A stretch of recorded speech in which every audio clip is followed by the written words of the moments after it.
Salam sejahtera dan salam Sarawakku sayang. Buletin Nukas edisi malam 27 April 2021 bersama saya, Janet Bennett. Tumpuan berita, Angkatan Zaman Mansang Azam Sarawak telah mengadakan kunjungan hormat ke atas Ketua Menteri Datuk Patinggi Dr. Abang Abdul Rahman Zohari tu Datuk Abang Openg di Wisma Bapa Malaysia Kuching pada Selasa. Pengurusinya Datuk William Patrick Nyigor ketika ditemui media memberitahu kunjungan tersebut bertujuan memberi gambaran menyeluruh mengenai aktiviti dan cadangan untuk memperkasarkan azam Sarawak dengan lebih efektif dalam era baharu ini. Katanya lagi, kunjungan itu juga adalah untuk mendengar maklum balas, ulasan dan tunjuk ajar daripada Ketua Menteri Datuk Patinggi Abang Zohari. Dan beliau telah memberi kita tunjuk ajar, guidance dan cadangan-cadangan untuk bagaimana kita lebih azam boleh efektif lagi lah dalam era baru ini, dalam memberi taklimat dan memberi berkomunikasi lah dengan target group seperti penduduk-penduduk luar bandar, ketua-ketua kaum atau masyarakat dan juga belia dalam untuk memanjangkan lagi lah dan untuk melaksanakan lagi dengan lebih sempurna digital ekonomi ini. Dan juga yang Menteri tadi telah menyebut dan menyentuh betapa pentingnya kita mementingkan menjaga alam semula jadi. Itu adalah tema-tema yang baru yang telah diberi oleh kita. Berita seterusnya, seramai 26 buah keluarga di kawasan Dewan Undangan Negeri Adun Batu Kitang telah diarahkan Kementerian Kesihatan Malaysia KKM menjalani kuarantin kendiri di rumah. Tindakan pantas telah diambil oleh Ahli Dewan Undangan Negeri Adun Batu Kitang, Loke Chiang, dengan mengagihkan bantuan makanan dan minuman kepada 26 keluarga terbabit pada Isnin.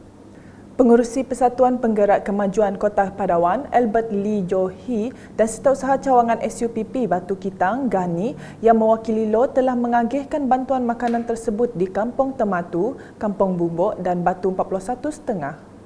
Selanjutnya, sebanyak 300 pek bubur lambuk telah diagihkan kepada penduduk di sekitar Kampung Beraya baru-baru ini. Pengagihan jerayawara bubuk lambuk sebekas Dewan Undangan Negeri Dun Lambir telah disempurnakan Ahli Dewan Undangan Negeri Adun Lambir, Ripin Lamat. Selain penduduk Kampung Beraya, bubuk lambuk itu juga turut diagihkan kepada petugas Barisan Hadapan yang bertugas di Sekatan Jalan Raya, Bakam. Ini merupakan acara tahunan yang diadakan sebekas Dun Lambir bagi memeriahkan sambutan bulan Ramadan.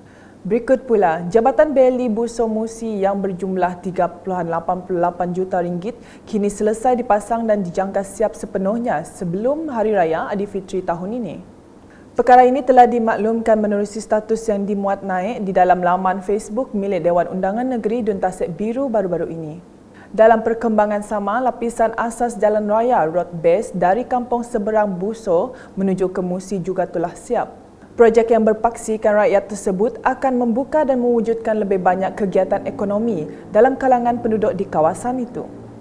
Di Mukah, lapangan terbang baharu Mukah bakal menyaksikan peningkatan jaringan udara sekaligus membuka perhubungan baru di sepanjang kawasan pesisir. Terletak kira-kira 7 km dari Bandar Mukah, lapangan terbang tersebut memenuhi keperluan pesawat jenis ATR yang lebih besar. Majlis Penyerahan Projek Siap telah disempurnakan Pengurus Wilayah Tengah Jabatan Kerja Raya JKR Sarawak, Insinyur Anding Uci kepada Eksekutif Kanan Operasi Malaysia Airport Holding Berhad, Abang Yaakob Abang Jos yang mewakili Kementerian Pengangkutan Malaysia.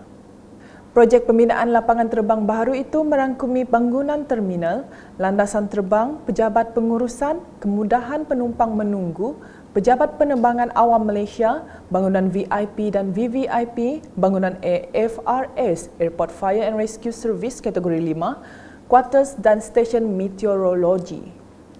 Laporan seterusnya, Pegawai Jabatan Kebajikan Masyarakat JKM bahagian Miri telah mengambil masa selama 3 jam dari Miri ke Sekolah Kebangsaan SK Long Jegan dengan menggunakan kenderaan pacuan 4 roda bagi menghantar bantuan makanan.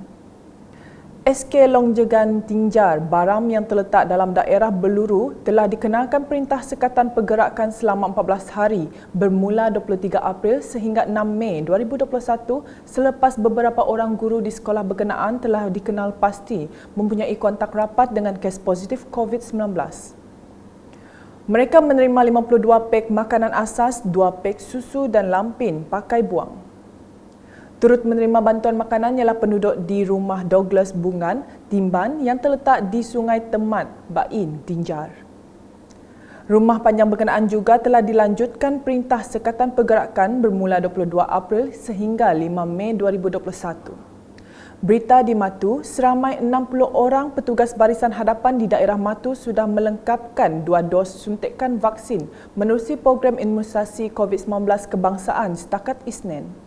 Mereka terdiri daripada pihak berkuasa tempatan, PBT, Jabatan Sukarelawan Malaysia, RELA, Polis Diraja Malaysia, PDRM, Angkatan Pertahanan Awam, APM, Kaki Tangan Pejabat Daerah Matu dan Kaki Tangan Pejabat Pendidikan, Bahagian dan Daerah. Program yang bermula 8.30 pagi itu telah berjalan dengan lancar. Sekian edisi malam bersama saya Janet dan kru penerbitan. Berita lebih lanjut boleh didapati di semua platform media sosial UKAS termasuk portal ukas.sarawak.gov.my dan pastikan anda subscribe UKAS channel di YouTube. Salam UKAS.